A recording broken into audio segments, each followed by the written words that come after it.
All right, so welcome back to another episode of Fast Casual Nation, the podcast. And of course, as you know, we talk about all things innovative and groundbreaking in the fast casual segment right here on this show.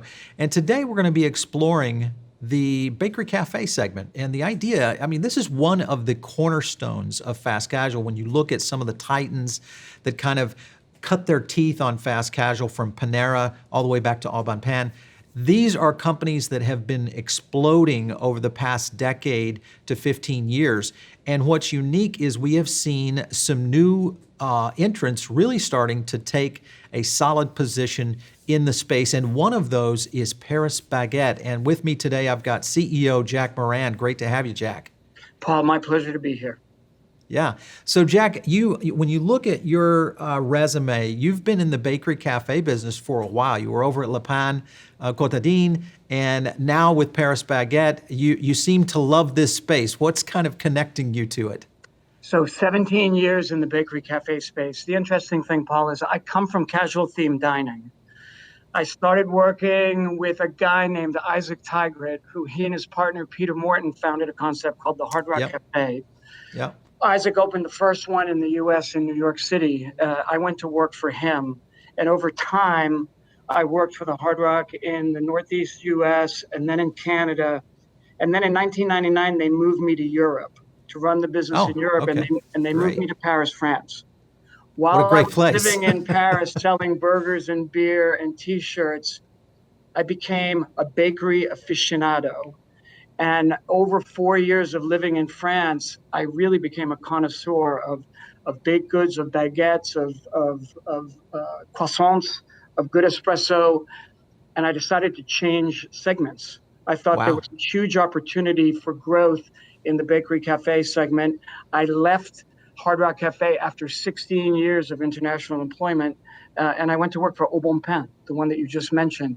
Okay. Yeah. They had just been bought by Compass Group in 2003, and they were looking to move to a self-serve model. I moved to New York to help them do that. I became frustrated at Au Bon Pain because they, for the life of them, could never make a good croissant, and no matter how we tried. And my personal pride got involved at a certain point, and I wished there was a place in the US like the place I used to go to in Paris, which was called Le Pain Quotidien. So Yeah. I Googled them in 2005, not knowing that they were a chain. And I wrote them a letter, and I went to work for them and worked for them for 13 years and ended up being the CEO. That's And great. and now I've migrated over to an even, for me, more premium player, which is Paris Baguette, and I've been here for almost a couple of years. Yeah, I must say, I've been a big fan of Paris Baguette for quite some time. When I got a chance to really take a look at this brand a few years ago, I was impressed by the quality, much like what you just mentioned. Is there something when you look at quality, because now, I mean, you're essentially one of the experts in the field of bakery cafe. When you look at quality, do you feel that that is translating down to the consumer today? Do you feel like they realize what's really happening in the space? I don't think the consumer knows that they know quality, but they do. And I think Starbucks has lowered the bar, let's say, for a lot of people as to what a croissant is or Sure. could be. I think Panera is sort of out of the baked goods game. Pret a Manger was in the baked goods game for a while, but they quit. Au Bon Pain got bought by Panera, which got bought by JAB, and there's just a lot of movement in that segment. So I think the consumer has forgotten what they knew was good. And when we put something that's good in front of them and fresh and well made, it's a real wow. And Yeah. for a moment, they snap back to, oh my God, I forgot that it could taste like that. Yeah. Almost like when you go to Europe and you eat a strawberry or a tomato and you realize that they can actually have flavor. Because in the US, they're just big. They're just big and available all year round. So yes, I think the consumer really does appreciate quality. And when we put it in front of them, they show their affinity and their loyalty. Yeah, absolutely. Well, it's interesting you say that about the consumer because we are seeing some trends here in the space where the artisanal brands are the ones that are really starting to break out. Whether you look at pizza, burger, bakery, cafe, fresh mix, really doesn't matter. There's usually one company or two that start to break out in that artisanal way that kind of set themselves apart as really the market leader. So it's interesting to see that you guys are on that track, and I definitely like the fact that you're focused there. In your history of working in the fast casual segment, if you look back on your career and say, we were there in the very beginning with Au Bon Pain and kind of the breakout years of where fast casual started becoming recognized as an upscale product for limited service. Were there any things that you saw back then, say 15 years ago, that could help you identify future trends today? Anything you saw in maybe consumer behavior, product quality, things of that nature in your experience? Paul, you know what I remember? I remember when Lehman Brothers went belly up, and then Hmm. the entire economy went sideways. Right. Uh, the Great Recession, I think, is what we now call it. 2008, and we were very concerned. I was with LPQ, Le Pain Quotidien, at that moment. We were a premium bakery, and we thought as the financial situation started to collapse, that people would stop spending at our level and they would Right. trade down. And what we saw was, in fact, the dining customer or the very high end consumer started shifting down to LPQ. Yeah. And we didn't lose any market share at all. In fact, we picked up market share. So, again, you and I know right now we're in almost 12 years of a growth cycle. Yep. Um, Everything I know tells me that at some point it's going to end. I don't think it's going to end during the election year. I think everything will be done that's possible to keep that from happening. But at a certain point, parts of the industry, parts of the economy are fat. It's always healthy to have a decline and a shakedown. And I Right. think we may see counterintuitively during the next shakedown that if some of these artisan segments actually do better than we think. Right. And it's the Yeah. commodities that get hurt when the economy is a little bit soft. So I think Yeah. if I was investing right now, I would make a couple bets on some of these niche players. I think the whole thing started. Let's get out of the bakery segment for a moment. I'll go back to my burger days. The better burger segment, Hmm. having a better cut of beef, cooking it live, having a better bun, a better ambiance. That whole thing has really turned into quite a phenomenon, and it's been great for the consumer.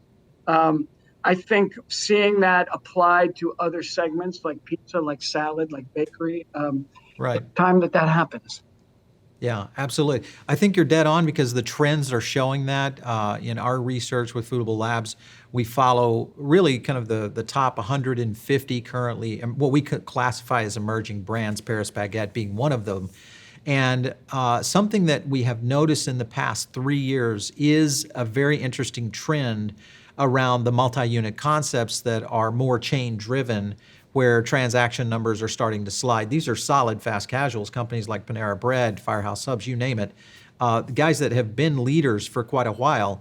And we have seen transactions started to shift and move toward this artisanal segment or these high-end players, better quality, a little bit more expensive, but not exorbitantly, and actual increase in those top 25 brands out of that 150, which if we look at that list, it is 100% under 300 units, mostly Mm. artisanal and usually top of their class in the segment. So I think you're dead on with what's happening there for sure.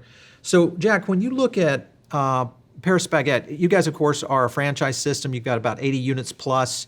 Um, Franchise corporate, what's the mix right now? Are you really focusing on more corporate openings, or is franchise kind of a destiny for you guys? We're bifurcating a little bit, Paul. We started out in the U.S. and California.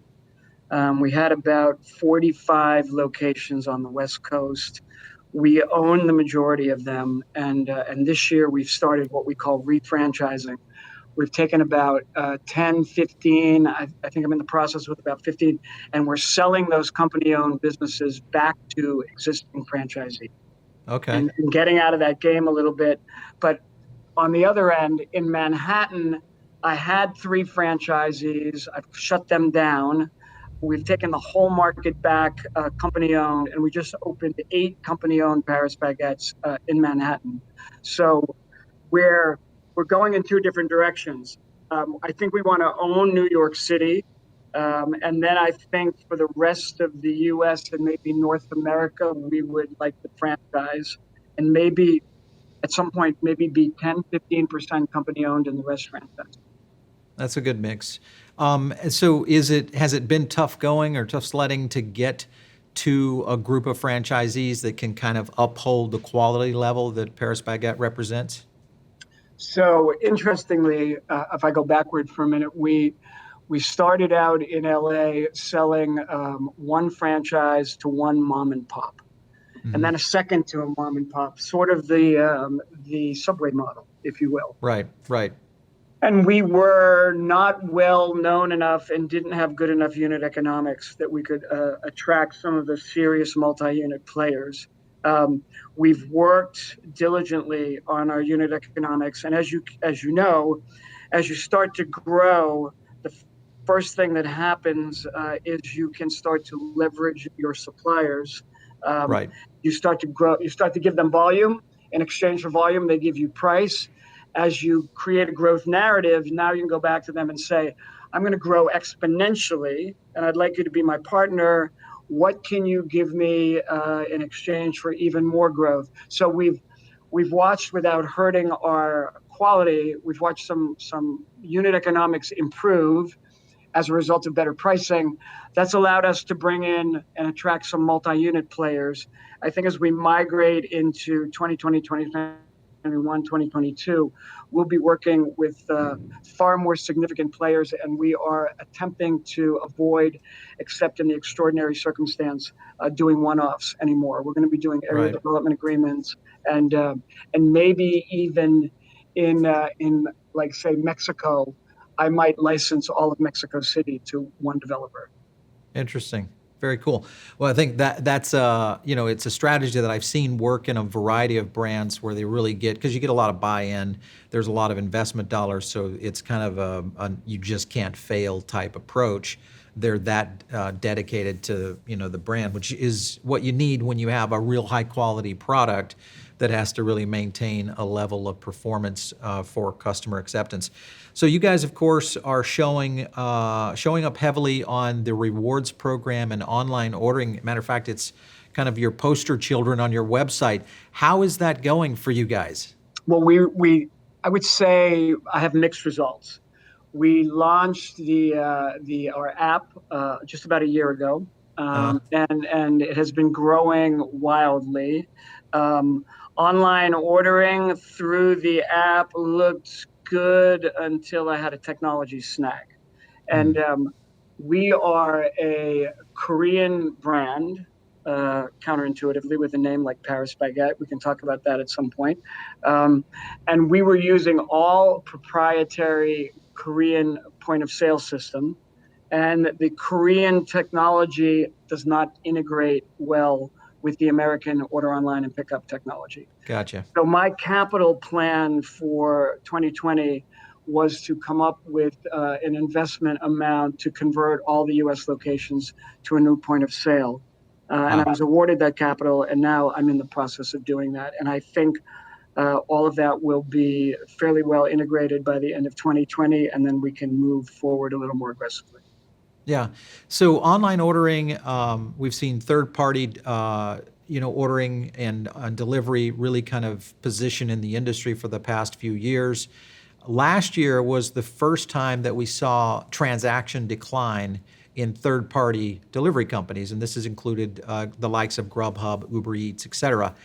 What is your take as a CEO when you're out there prepping for growth, just like what we've discussed here? Do you feel that third-party ordering is going to sustain throughout the next few years? So, Paul, super question, and we've struggled with this a lot. do we put that delivery entrance to the side and Right. not interrupt customer flow? Do we build a big order online and pickup section like a lot of the players are doing Mm-hmm. now? Sure. Should we do both? Our bet at the moment, again, it's coming back to the economic cycle. Um, we believe that there has been a lot of private equity investment in these third-party delivery services. It's been a gold rush to grab market share. There Yep. has not been a lot of focus on profitability.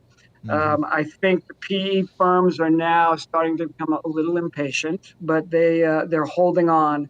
But as soon as the economy becomes soft, I think there'll be a shakedown. I think there'll be consolidation. I think we'll find less third parties participating. They will have to make money. In order to do that, they're going to have to raise their fees. I think Yeah. the consequence of that will be that me as a consumer, your restaurant's only a block away and I was going to have it delivered, but for the price I have to pay, you know what? I think I'll just order online and pick it up myself. So Yeah. we're betting a little more heavily on order online and pickup than we are on delivery. And again, it sort of depends on your market. In Manhattan, I think people are going to be willing to walk. If we Sure. go out to a more vastly suburban area, that maybe um, delivery will work, but again, it's not going to be as cheap as it is right now. Yeah, absolutely. Well, that is definitely the trend we're seeing. It's going to be interesting to see how this plays out, especially in the future, because obviously the logistics aspect and the consumer data that's available in these systems, or potentially somehow migrating or linking them to these online ordering systems, could be, a treasure trove for the future of fast casual, especially operators that really kind of crack the code like what you guys are doing with the new POS system. I think that's going to be a very interesting play. Good luck to what you're doing there. Let's Thank you. talk about let's talk about growth in the segment. So we saw a little bit of stagnation, mainly because of the big brands, Au Bon Pain, Panera Bread, the likes of even chains like Atlanta Bread.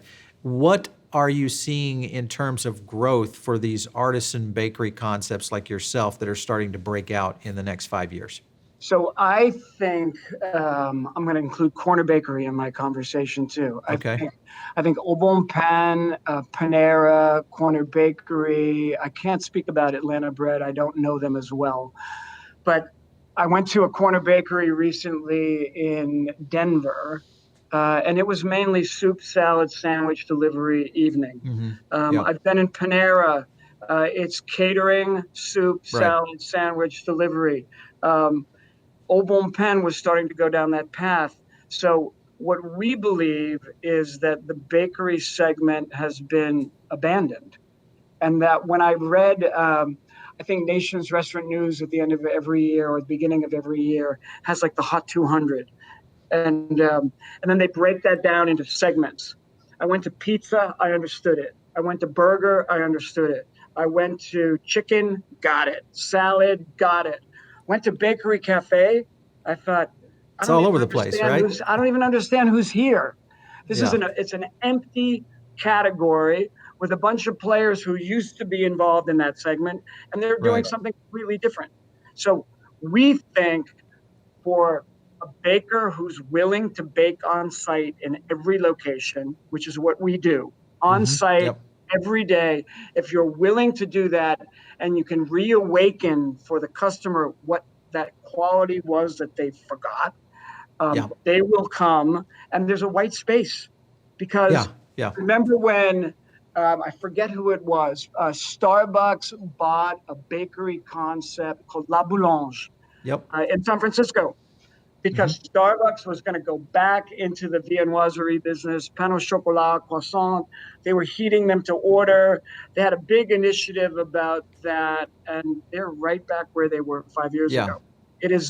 They don't care about they're coffee people, and Yeah. that's where they execute really well.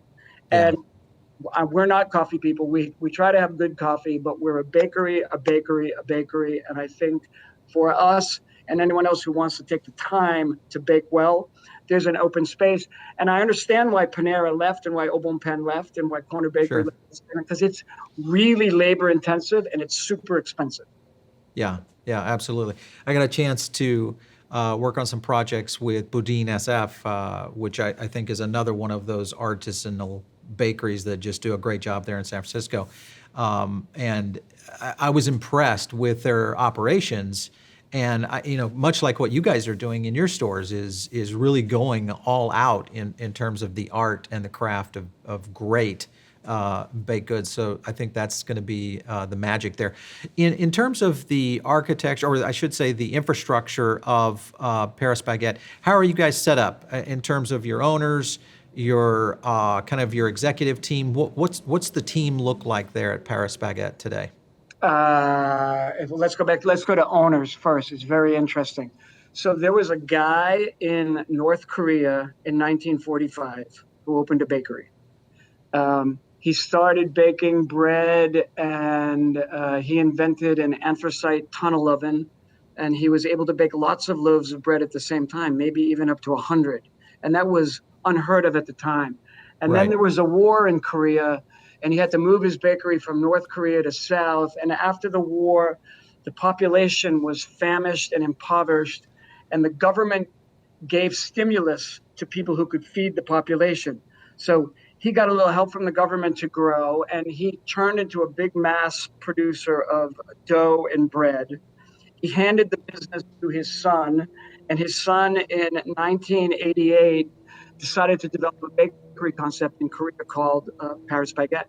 And there's now, we talked about me having 80 in the US, there's almost 4,000 of these worldwide. There's a couple in Paris. We're in Singapore, Vietnam, we're in China, and we're in South Korea. And since 1945 to the present, the company has stayed in the hands of that family. And the good thing for me, having worked in different domains in this industry, there's no private equity company behind this trying to flip the concept in 5 years. There's no exit strategy. The family has no desire to get out. All they want to do is expand and enhance the asset. So from an ownership point of view, we are a 100% family-owned company. That's great. We have been, and there is only the desire to do what we do well. Now, I want to just quickly go back to the guy who founded the company in 1945. He handed the business to his son, who invented Paris Baguette. That son is now the chairman of the company. He's 72 years old, lives in Korea. His name is Her Young-in. And I was with him this summer in July for 5 days. We toured a lot of locations here. It was fascinating, Paul. We never looked at a P&L. We never pulled up a spreadsheet. We didn't look at any numbers. So it was all about the product. We shredded croissants, loaves of bread, baguettes. And in the end, I thought, okay, where's the punchline? When do we start to look at the P&L? And I asked him, I said, aren't we going to look at any numbers? And he said, why do we need to? He said, if the quality is great, everything else will take care of itself. Yeah. And I thought, that's a little naive, but you know what? Great story. If you want to believe that, and it becomes real. It becomes true. So, all right, that's the ownership part. So we're in it for the quality, and in the U.S. we have a team together now where we have a finance department, an IT department, a marketing department, an operations department, a franchise sales team, and the various other disciplines that one has to run a typical U.S. company. We're headquartered right outside of New York City at the moment, and we're very slowly moving our offices into Midtown Manhattan. I think I might get everybody here by 2021. And that's great. Yeah. So, and I really believe I have people with me at an executive level who I worked with at Au Bon Pain 17 years ago. I have people with me who I worked with at Le Pain Quotidien when I was the CEO. I really feel that I have grabbed some of the best people in the bakery cafe segment in the U.S. and we're poised to go after this. Very cool. All right, so we're going to wrap up here. I love the story, and definitely a very interesting one. I'm not sure everyone knows that story about Paris Baguette, so that's going to be great for our listeners and viewers. Kind of wrapping up here, when you look at the next 5 years, especially for fast casual, we continue to see very significant growth, both in brand concept growth. We're now tracking over 800 different individual concepts in the U.S., which is just staggering. What are your thoughts on this brand invasion that's happening across all the categories in fast casual? Can it sustain? It reminds me of television. We went from black and white to color. Then we had ABC, NBC, CBS. Then there was UHF, VHF. Then there was the box, and you could get maybe 5 or 6 channels, and then 10, and then a package with 20, and then 200, then 1,000, then streaming. And so I think the days of NBC, CBS, ABC, McDonald's, Burger King, KFC dominating, I think that's over. Yeah. I think the proliferation of brands will only continue to augment. I just like is what's happening in media. I think though behind the scenes, what we'll see, Paul, eventually is a consolidation in ownership. I think, what did we just see the other day? We saw Yum brand Yum. Yeah, by getting Habit, Habit. right? Yep. Yep. So I think the big machine brands don't have the street cred or the street smarts or the innovative skills anymore. They're not close enough to create a concept. Yeah. What they're going to Serve do fine is well. let the little guys, the young ones, the people who are willing to work 20 hours a day, 7 days a week, invent the concepts, build them a little bit to a certain point, and Yeah. then they'll come in and offer capital, and they'll offer all the back office support that these companies need to grow. If you look at, here's a great example, LVMH Yep. in the high end luxury brands. Mm-hmm. They're hidden from public view. You and I work in business, so we know who they are. Mm-hmm. But most people don't. Their name is not on anything. But what they're providing in the background to all these companies, first thing they do payroll, they do HR support, they do your real estate, they do Yep. your store design.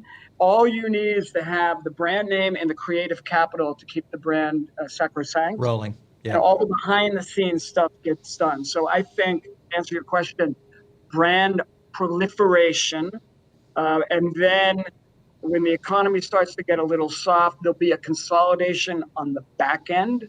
For ownership. Many people, what's happening will just be invisible. They won't know Yeah. that Chanel and Louis Vuitton and Moet Hennessy are all actually the same company, Same company. Yep.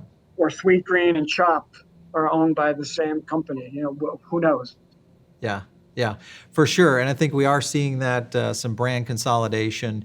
And as Warren Buffett would say, that's the time to buy. If we do see a downturn in the market, there's going to be a lot of businesses that will be in a position for either one equity investment or obviously a full takeover. It's going to be interesting because I've been in the space for 20 plus years and really saw kind of the explosion in 2007-8 of kind of the real estate that really opened up at that time for fast casual and kind of set the stage for, at that time, was about 150 concepts that were really growing, and now we're at 800. Now, a lot of those are under 5 units, and they're still in their emerging brand stage just because there's so much P&E money out there. It's going to be interesting to watch in the next 5 years, and I think you might be dead on the mark there in terms of brand acquisition on the backside, especially with Yum and their recent hit here on Habit. I would hoard cash right now and just wait, and then ready to buy. Right. Ready to buy. All right, Jack. Hey, it's been great having you on the show today. Thanks so much for stopping in. Paul, thank you very much. Yeah, absolutely. Okay, so for all of you viewers, listeners, if you have not subscribed to Fast Casual Nation, the podcast, make sure and get it on iTunes, over on Spotify, and of course, you can check this out over on YouTube for the full video version. And if you have a great concept, maybe it's a fast casual concept that you haven't heard about, or maybe it's one that's hiding in your backyard that we haven't heard about, send us a note to producer@foodabletv.com. We would love to try to get them on the show. And best of all, make sure and keep listening, keep watching right here, and we'll catch you next time right here on Fast Casual Nation.